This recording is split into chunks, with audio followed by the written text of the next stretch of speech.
Festa e Ullirit është transformuar prej vitesh në një ceremoni tradicionale në qytetin mbretëtar të Durrësit. Në çdo muaj tetor, shoqata Durrësi Autokton këtë vit, përmes kreut të saj Abdullah Deliallisi, bën me dije edhe për nderimin me këtë rast të 3 inxhinierëve që kanë dhënë kontribut në zhvillimin e komunikacionit në Durrës dhe në mbarvendin. Aleksandr Shedia, Donika Suraj dhe Nikolito që shpallën qytetar nderit të qytetit. Sot shoqata Durrësi Autokton bën festën e Ullirit, një kontribut i shoqatës Durrësi për qytetin e Durrësit, duke mbjellur kudo një pemë ulliri.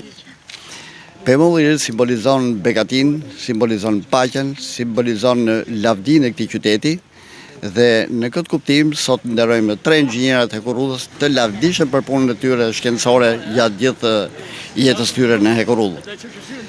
Kështu që ta gëzojmë sot festën e Ullirit. Ceremonia e dhënies së titujve do të organizohet në orët e mbrëmjes së shtunës.